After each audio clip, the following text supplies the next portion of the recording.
मर्दाचे पोवाडे आजवर गायले कैकानी अन आता ऐका श्री जातीची कहाणी अन आता ऐका श्री जातीची कहाणी। राजपूत राणी पद्मिनी होती अनुरूप खानी, राजपूत राणी पद्मिनी होती अनुरूप खानी। चित्तोडगडचे नाव गाजवी थोर तिची करणी, चित्तोडगडचे नाव गाजवी थोर तिची करणी। अल्लाउद्दीन खिलजी मातला होता शिरजोर, अल्लाउद्दीन खिलजी चोर मातला होता शिरजोर। पद्मिनीची कीर्ती गेली त्याच्या कानावर, पद्मिनीची कीर्ती गेली त्याच्या कानावर। रजपूतबाना कोण जितणार, रजपूतबाना कोण जितणार। खिलजीला नखही नाही दिसणार, खिलजीला नखही नाही दिसणार।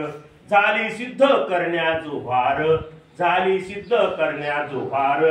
पुरुषार्थ पार लोपला, पुरुषार्थ पार लोपला। आया बहिणीला वाली नाही उरला, आया बहिणीला वाली नाही उरला।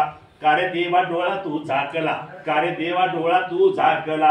चित्तूरचा जोहार व्यर्थ का गेला, चित्तूरचा जोहार व्यर्थ का गेला। हा पोवाडा त्या कार्यक्रमात ऐकला आणि शिवाजी महाराज तुमच्या एवढेच होते।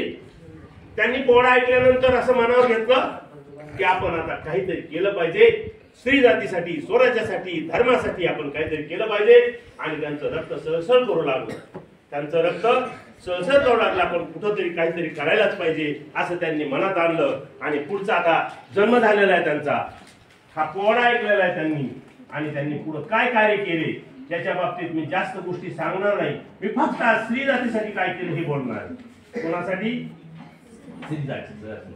मनोहरी नावाची एक मुलगी होती, येसाजी कंग आणि तानाजी यांच्या गावाजवळ त्या मनोहरीला आदिलशाहच्या कर्मचाऱ्यांनी, नौकरांनी, सैनिकांनी पकडलं आणि जणांखान्यात घेऊन जाण्यासाठी चालले। त्यावेळेस यांनी विनंती केली तानाजी यांनी की महाराज तुमच्यावर थोडीशी मोठी होती की जणांखान्यात चाललेली मनोहरी।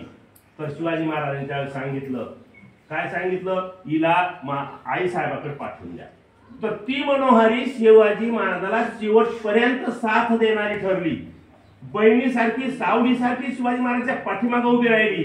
कोणत्याही प्रसंगात ती मनोहरी उभी होती, तिचं संरक्षण केलं। पहिला निर्णय रांझ्याचे पाटील, रांझ्याला एक पाटील होता रांझ्या गावचा पुण्याच्या बाजूला। शिवाजी महाराजांनी चालले होते, चालल्यानंतर एक आवाज आला खोड नावाचा, खोड नावाच्या माणसाचा आवाज आला आणि आवाज आल्यानंतर त्याला बोलून आणा म्हणले। बोलून आणल्यानंतर विचारलं काय झालं? म्हणले बघा ना महाराज, या गावच्या पाटलाने माझे पोर पाठवली, माझ्या पोरीने आत्महत्या केली, पाटलाला धरून आणा म्हणले। सगळेजण गेले, त्या पाटलाला धरून आणले। काय केलं? धरून याचे हातपाय तोडून टाका। बघा पहिला निर्णय शिवाजी महाराजांनी दिला, पहिला न्याय, याचे हातपाय तोडून टाका। त्या पाटलाचे हातपाय तोडून टाकले। असे होते शिवाजी महाराज कडक शिस्त आणि मग गुन्हेगारी कोणी करणार नाही हे त्यांनी पाहिलं। आता हे दोन प्रकार घडल्यानंतर